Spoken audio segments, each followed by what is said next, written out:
오늘은 로마서 8번째 시간 다 죄 아래 있다라는 제목으로 말씀을 나누겠습니다. 로마서 3장 9절부터 20절까지입니다. 그러면 어떠하냐? 우리는 나으냐? 결코 아니라 유대인이나 헬라인이나 다 죄 아래 있다고 우리가 이미 선언하였느니라. 기록된 바 의인은 없나니 하나도 없으며 깨닫는 자도 없고 하나님을 찾는 자도 없고 다 치우치함기 무익하게 되고 선을 행하는 자는 없나니 하나도 없도다. 그들의 목구멍은 열린 무덤이요 그 혀로는 속임을 일삼으며 그 입술에는 독사의 독이 있고 그 입에는 저주와 악독이 가득하고 그 발은 피 흘리는데 빠른지라. 파멸과 고생의 길이 있어 평강의 길을 알지 못하였고 그들의 눈앞에 하나님을 두려워함이 없느니라 함과 같으니라. 우리가 알거니와 무릇 율법이 말하는 바는 율법 아래 있는 자들에게 말하는 것이니 이는 모든 입을 막고 온 세상으로 하나님의 심판 아래 있게 하려 함이라. 그러므로 율법의 행위로 그 앞에 의롭다 하심을 얻을 육체가 없나니 율법으로는 죄를 깨달음이니라. 요즘 드라마를 보면은 가장 떠오르는 그 장르가 의학물이랑 법정물이죠. 요즘 그런 어떤 장르적인 게 많이 떠오르는데 우리는 뭐 평생 뭐 법원에 가가지고 어떤 뭐 재판받을 일이 많지는 않지 않습니까? 그런데 드라마를 통하여서 어떤 변호사와 검사가 피고인을 놓고 재판하는 그런 과정들을 좀 간접적으로나마 볼 수 있습니다. 로마서는 법정적인 용어가 참 많이 나옵니다. 로마서 1장, 2장, 3장을 통하여서 사도 바울은 전 인류를 어디에다 세우냐면 하나님의 법정에다 세웁니다. 그리고 그 죄악들을 열거하기 시작합니다. 그리고 최종 선언을 합니다. 뭐라고 선언하죠? 땅, 신종윤 유죄. 죄의 결과로는 사형을 선고합니다. 우리는 로마서 1장이나 2장이나 3장이나 똑같이 죄 아래 있다라고 선언합니다. 로마서 1장은 누구의 죄에 대해서 얘기를 하죠? 이방인의 죄, 헬라인의 죄에 대해서 이야기를 합니다. 그러면 로마서 2장은 누구의 죄에서 이야기를 하죠? 유대인들의 죄에 대해서 이야기를 합니다. 그럼 로마서 3장은 뭐라 그러죠? 우리는 나으냐 결코 그럴 수 없느니라 라고 이야기를 합니다. 여기서 우리는이 누구죠? 바울과 바울을 따르는 사람들인데 바꿔서 얘기해서 크리스천을 의미합니다. 그러니까 그리스도인들은 나으냐 결코 그럴 수 없느니라. 쉽게 얘기해서 유대교인이냐 불신자나 크리스천이나 똑같이 다 죄 아래 있다라고 이야기를 한다는 것이죠. 종륜이는 나으냐 결코 그럴 수 없느니라. 예수 믿는 우리는 나으냐 결코 그럴 수 없느니라. 사도 바울인 나는 나으냐 결코 그럴 수 없느니라. 유대인이나 헬라인이나 다 죄 아래 있다라고 우리가 이미 선언했다라는 것입니다. 그러니까 우리가 보통은 뭔가 교회 다니는 사람은 어떤 교회 다니지 않는 사람보다는 좀 낫다라는 어떤 마음 가운데 생각이 있습니다. 결코 그럴 수 없다라는 것이에요. 얼마 전에 제가 이제 차를 타고 집으로 돌아오는데 길이 막혔습니다. 제 차 옆에 어떤 차가 한 대 지나가는데 벤츠였습니다. E클래스 240. 제가 옆으로 살짝 보니까 어떤 여자가 타고 있었습니다. 좀 젊은 여자였습니다. 선글라스를 끼고 있었습니다. 젊은 여자 벤츠 E클래스. 참고로 그때 저는 뭘 하고 있었냐면은 설교를 듣고 있었습니다. 근데 그 선글라스 낀 젊은 여자가 담배를 피고 있었습니다. 벤츠 E클래스 젊은 여자 담배 피고 있었습니다. 그리고 문을 살짝 내리고 재떨이를 톡톡 이렇게 담배를 이제 이렇게 털고 있었습니다. 저는 설교 듣고 있었고 그 여자는 그렇게 담배 피면서 선글라스 끼면서 그렇게 벤츠 타고 있었습니다. 저 마음 가운데 자연스럽게 이런 마음이 이제 이렇게 들더라고요. 저 여자는 좀 세속적인 여자구나. 저 차는 분명 아는 오빠가 사줬을 거야. 뭐 이런 생각이 들었습니다. 세속적인 여자구나. 이런 생각이 자동적으로 들었습니다. 그때 바로 들었던 생각이 뭐냐면 우리는 나으냐? 결코 그럴 수 없느니라. 유대인이나 헬라인이나 다 죄 아래 있다고 우리가 이미 선언하였다라고 이야기를 한다는 것이죠. 인간은 죄인입니다. 이것을 우리가 놓치면 안 되는 것이죠. 로마서는 반복적으로 복음에 대해서 이야기하기 전에 계속적으로 반복적으로 죄에 대해서 이야기를 나눕니다. 그래서 우리가 로마서를 통해서 지금 세 번째 죄에 대해서 이야기를 나누는 거죠. 오늘까지 딱 죄에 대해서 나눌 겁니다. 세 번째 죄에 대해서 나누는 시간입니다. 우린 자꾸 죄에 대한 관점을 볼 때 어떤 관점을 보냐면 우리가 두 가지 관점에 좀 오해가 있는데 첫 번째로는 뭐냐면 우리는 자꾸 죄를 헌법적 관점에서 본다는 것입니다. 물론 그것도 죄입니다. 그건 이제 범죄죠. 크라임입니다. 근데 성경에서 말하고 있는 죄는 헌법적 관점에서의 죄라기보다는 그것도 죄지만 조금 더 근본적으로 성경에서 말하고 있는 죄는 S-I-N, sin입니다. crime과 sin은 분명 다릅니다. sin은 뭐냐면 I-center, 나 중심에 있는 게 죄고 나 중심에서 하나님을 등지고 하나님께 반역해서 나 스스로 뭔가 생각하고 선택하고 살아가겠다는 자율적인 존재가 되겠다라고 하는 것이 성경에서 말하는 죄라는 것입니다. 인간은 자기 스스로 구원 얻으려고 합니다. 인간은 자기 스스로 선택하려고 합니다. 인간은 자기 스스로 하나님의 뜻과 상관없이 자신의 자유를 행사하려고 합니다. 여기서부터 문제가 생겼다라는 것이죠. 인간은 구원받아야 될 존재입니다. 그런데 자꾸 인간은 뭐로 구원받으려고 그러냐면 자꾸 자기의 의지로 구원받으려고 한다는 것이죠. 죄라고 하는 부분에 있어서의 우리들의 어떠한 잘못된 생각은 헌법적 관점에서만 본다는 것이고요. 두 번째 관점은 뭐냐면 자꾸 죄라고 하는 관점에서 있을 때는 나쁘다라고 하는 관점에서만 본다는 것이죠. 물론 죄는 나쁜 것입니다. 죄인은 나쁜 짓을 저지르는 것입니다. 자, 그런데 죄라고 하는 것에 있어서 자꾸 나쁘다라고 하는 관점에서만 보면 안 되는 것이 그러면 조금 더 나쁜 놈, 덜 나쁜 놈에서 나눠가지고 저 나쁜 놈보다 내가 낫다 이러한 관념이 생긴다는 것입니다. 죄라고 하는 것에 있어서의 문제가 뭐냐면 우리는 스스로 구원할 수 없는 절망적인 존재라는 것입니다. 그러한 관점에서 봤을 때 절망적인 존재라고 하는 관점에서 봤을 때 우리는 스스로 구원할 수 없는 존재가 됐다는 것이죠. 근데 많은 경우에는 어떻게 생각을 하냐면 인간은 인간 스스로 구원할 수 있는 존재라고 생각을 합니다. 이것은 마치 뭐랑 똑같냐면 이것입니다. 미국을 간다라고 생각을 한번 해보시길 바라겠습니다. 우리나라에서 미국은 얼마 거리 떨어져 있다 그러죠? 한 11,000km 떨어져 있다고 하는 거죠.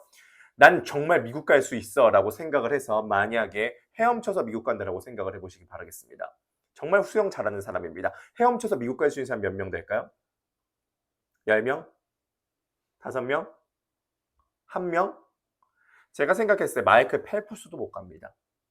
헤엄쳐서 미국 갈 수 있는 사람은 이제 바꿔 얘기해서 11,000km를 헤엄쳐서 갈 수 있는 사람은 단 한 명도 존재하지 않습니다.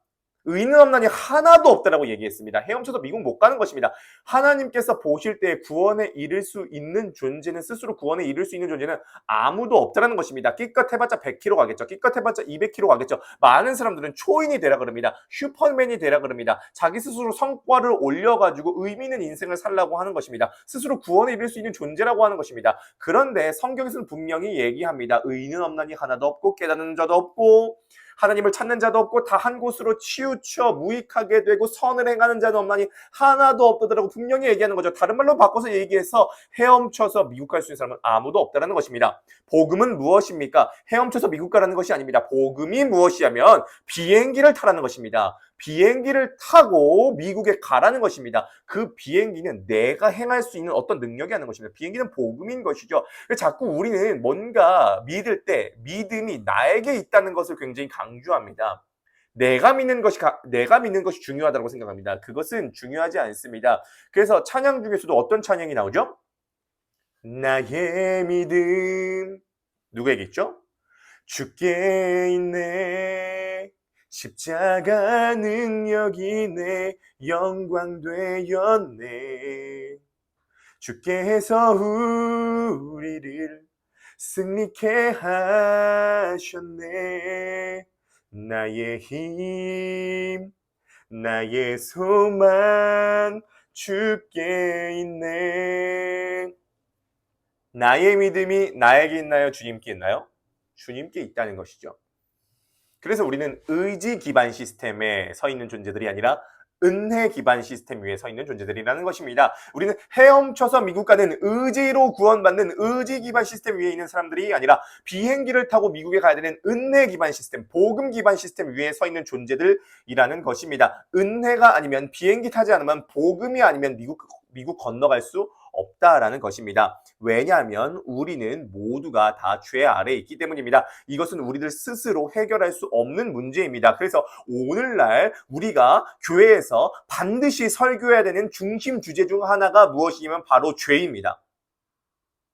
많은 경우에 죄에 대해서 설교하지 않습니다. 죄에 대해서 간과합니다. 죄에 대해서 생각하고 싶지 않습니다. 왜냐하면 긍정적인 시대인 것입니다. 밝은 면만 보라는 것입니다. 잘 될 것만 보라는 것입니다. 그런데 분명 성경은 이렇게 경고하고 있습니다. 예레미야 8장 11절 말씀입니다. 그들이 딸 내 백성의 상처를 가볍게 여기면서 말하기를 평강하다 평강하다 하나 평강이 없도다.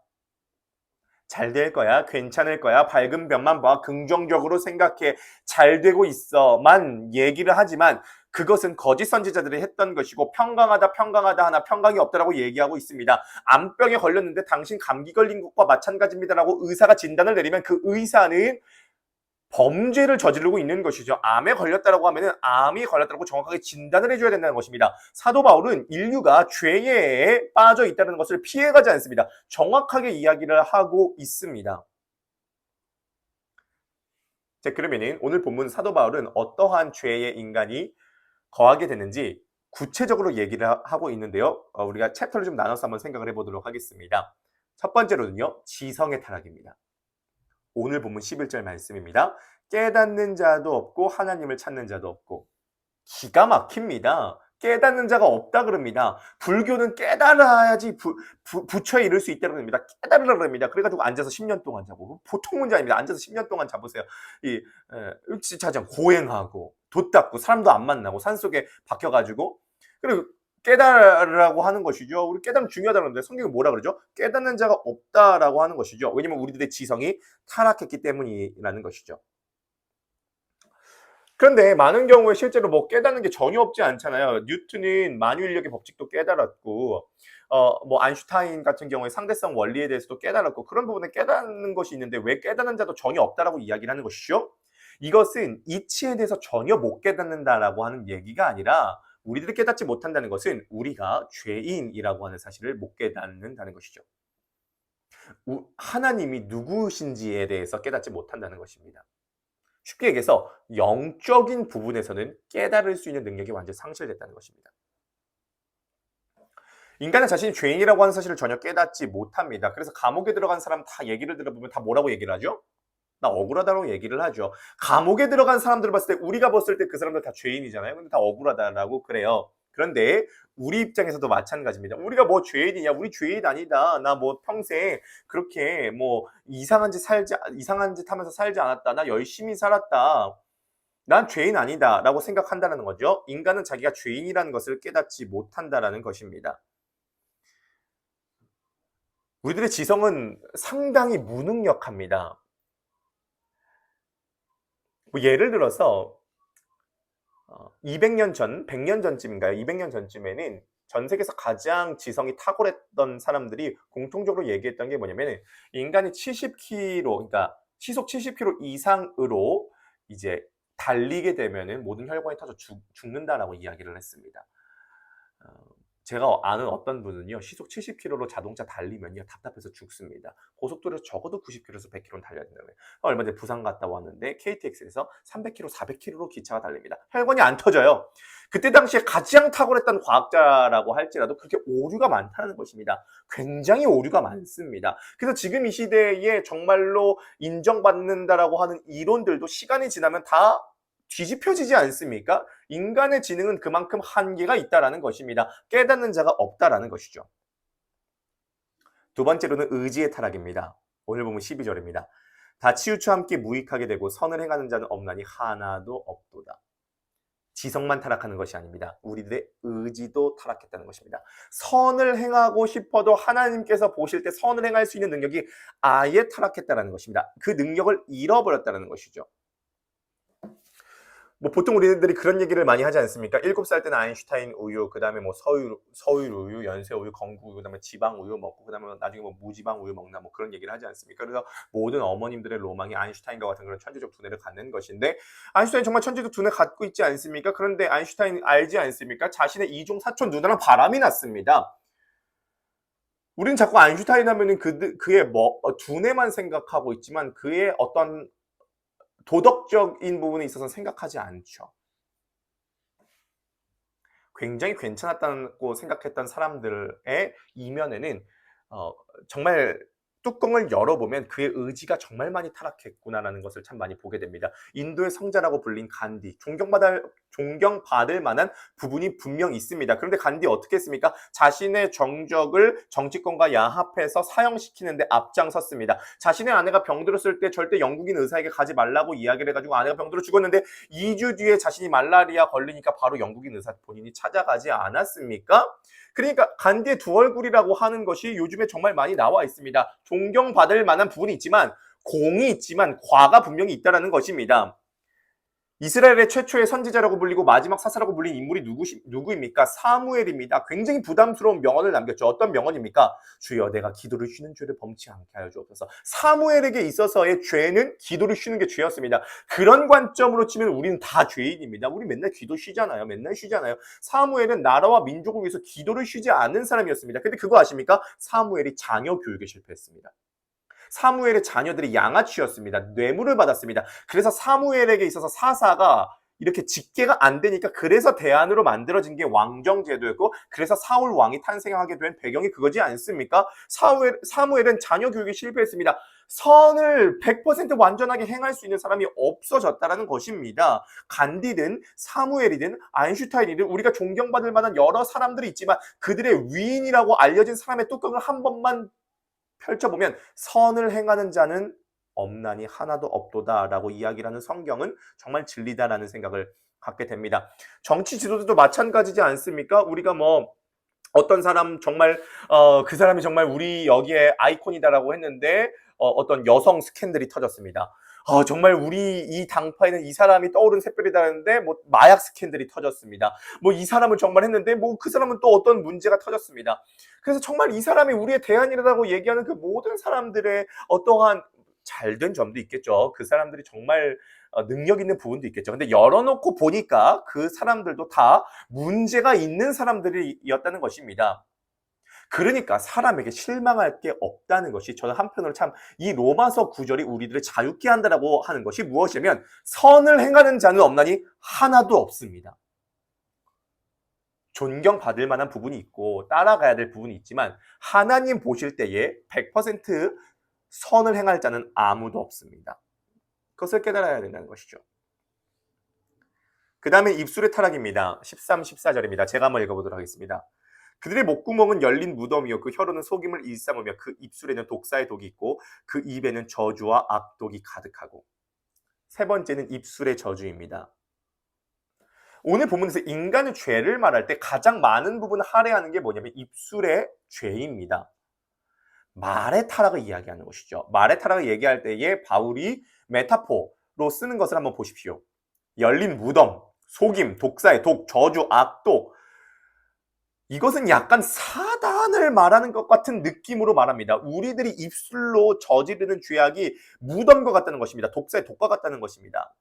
왜 이렇게 입술의 타락을 이야기했을까 잘 모르겠습니다. 하지만 이사야도 하나님의 영광을 만났을 때 첫 번째로 얘기한 게 뭐냐면은 나는 입술이 타락한 존재다. 나는 입술이 부정한 자다라고 이야기를 했습니다. 뭐 돌이켜볼 때 내가 말로 이만큼 죄를 저질렀나? 내가 정말 독을 품고 이렇게 저질렀나? 생각을 해보게 될 때 뭐 열받았을 때 욕을 한 적도 있습니다. 뭐 17과 19 사이 막 얘기도 하고 뭐 니 치팔로만 뭐 이런 거 막 했습니다. 그런데 뭐 제가 막 독사의 독을 품고 얘기를 할 정도인가? 솔직하게 잘 모르겠습니다. 그런데 많은 경우에 정말로 두 가지 어떤 결과물을 놓고 이제 보자면은 정말로 고상하다라고 알려진 어떤 교수님들이나 정말 성직자라고 불려지는 사람 수면 내시경을 하면은 그렇게 쌍욕을 많이 한대요. 무의식적으로 들어가니까 그렇게 막 누구 욕을 그렇게 많이 한다라고 합니다. 우리 제어를 해서 그런 거지 수면 내시경을 하면은 무의식적으로 들어가니까 그냥 마음속에 있는 것이 막 나오잖아요. 그러면 막 그런 얘기를 되게 많이 한다라고 얘기합니다. 심리학자들에 의하면 하루에 사람들이 하는 거짓말이 하루에 30번 정도 된다라고 합니다. 모든 어떤 사람들 공통적으로 말이에요. 그렇게 보면 제가 인식하지 못하는 제가 입술로 분명히 죄를 저지르고 있다라고 생각합니다. 특별히 우리는 남 이야기하는 거 참 좋아합니다. 남의 부족한 부분에 대해서 얘기하는 거 참 좋아합니다. 나의 부족함에 대해서 얘기하는 거 참 인색합니다. 남의 부족함에 대해서 얘기하는 거 참 잘합니다. 제가 페이스북을 보다가 이 문구를 발견하게 되었습니다. 한번 들어보시기 바라겠습니다.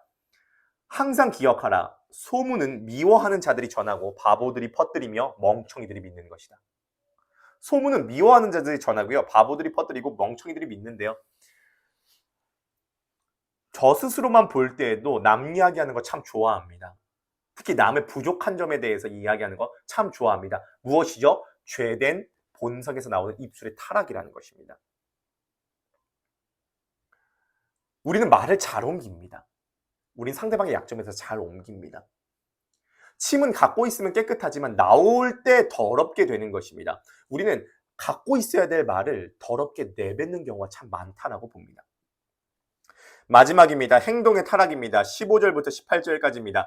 그 발은 피 흘리는데 빠른지라 파멸과 고생이 그 길에 있어 평강의 길을 알지 못하였고 그들의 눈앞에 하나님을 두려워함이 없느니라 함과 같으니라.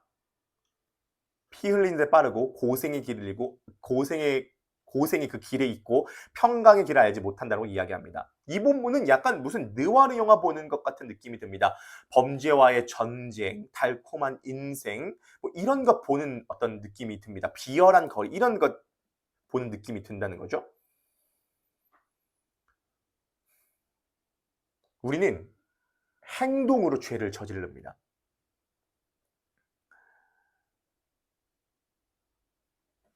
똑같은 죄를 저질렀지만 유대인들은 가늠하다가 현장에서 붙잡고 온 여인을 돌로 쳐 죽이라고 말합니다. 사도 바울은 예수님을 따르는 사람들을 돌로 쳐 죽이는데 앞장섰던 사람입니다. 우리는 굉장히 행동으로 죄를 많이 짓곤 합니다. 예수님은 어떤 사람을 미워했다면 이미 살인한 것이라고 이야기를 하고요. 어떤 사람을 보고 마음에 음욕을 품었다면 이미 음란한 거라고 이야기를 합니다. 예수님에게 있어서 행동으로 저지르는 죄는 마음으로 품은 건 이미 행동으로 저지른 죄라고 이야기를 합니다. 그런 관점에서 봤을 때에 이미 우리는 날마다 행동으로 죄를 저지르는 것과 마찬가지로 우리는 날마다 사람을 죽이고 있고 우리는 날마다 음란한 짓을 저지르고 있는 것이죠. 개인적으로 로마서 3장 첫 부분을 읽으면서 상당한 자유를 얻었습니다. 왜냐하면 나를 포함해서 모든 사람은 어차피 죄 아래 있는 사람이구나. 죄인이구나. 스스로 구원할 수 없구나. 지성이 타락했구나. 자기가 죄인이라는 것을 깨달을 수 없고 하나님을 찾을 수도 없고 지성적인 부분에서 정말 제한된 인식을 갖고 있는 사람이구나. 우리는 말로 죄를 저지르구나. 우리의 의지는 타락했구나. 우리의 행동은 죄를 짓기에 빠르구나. 정말로 인간은 전적으로 하나님이 보실 때 무능하구나. 내가 헤엄쳐서 미국에 가려고 하는 그 모든 수고는 헛된 수고구나 라는 것을 깨닫게 되었습니다. 그러므로 사람에게 실망할 거리가 없겠구나. 나 자신에게 실망할 거리가 없겠구나. 어차피 인간은 다 동일한 죄에 있는 것이구나. 정말 우리가 영웅이라고 생각하고 위인이라고 생각했던 사람들도 까집어놓고 보니까 다 죄 아래 거해 있던 사람이구나 라는 것을 깨닫게 됐을 때 정말 저는 나름 자유를 얻게 되었습니다. 죄에서 벗어날 수 있는 방법으로 유대인들이 취했던 방법은 율법이었습니다. 하지만 오늘 본문은 율법으로는 죄를 깨달음이라고 이야기를 합니다. 율법은 우리들에게 있어서 단순히 거울의 기능에 불과합니다. 우리의 모습을 보라는 거죠. 우리들의 누더기 같은 옷을 보라는 것입니다. 복음은 거울이 아닙니다. 복음은 예수 그리스도로 우리들의 누더기 같은 옷을 벗어버리고 옷을 입으라는 것입니다. 율법은 우리들이 입고 있는 옷을 보여줍니다. 예수 그리스도는 우리들에게 새 옷을 입혀주시죠. 우리들에게 필요한 것은 죄를 깨달을 뿐만 아니라 우리들에게 새 옷이 필요하다는 것입니다. 새로운 존재가 되어야 된다는 것입니다. 그것이 바로 복음이죠. 그러므로 죄는 자연스럽게 복음의 필요성을 요청합니다. 그것이 바로 다음 주부터 함께 우리가 나누게 될 복음의 말씀들입니다. 여러분, 저를 포함해서 모든 인간은 다 죄 아래 있습니다. 그 죄를 해결해 주실 분이 바로 예수 그리스도이십니다. 그 예수 그리스도의 복음을 듣고 알고 믿음으로 말미암아 이 죄에서 건진 받아서 헤엄쳐서 미국 가는 것이 아니라 비행기 타고 미국 갈 수 있는, 다른 말로 구원에 이르게 되실 수 있는 여러분 되시기를 주님의 이름으로 간절히 축복합니다. 사랑의 하나님 감사드립니다. 모든 사람이 죄를 범하였다라고 하는 이 성경의 진리에 다시 한번 귀를 기울이게 되기를 소망합니다. 주님, 다시 한번 내 스스로 구원받을 수 없는 존재이며 주님께서만이 우리들의 유일한 해답이요, 주님께서만이 우리들의 유일한 정답임을 깨닫습니다. 주님, 우리들의 눈을 열어주셔서 내가 죄인인 것과 이 죄인을 구원해 주시기 위해서 예수님께서 복음을 전해주시고 십자가에 못 박혀 돌아가심을 깨달을 수 있도록 주님 역사하여 주옵소서. 감사드리며 이 모든 말씀 예수님 이름으로 기도드립니다. 아멘.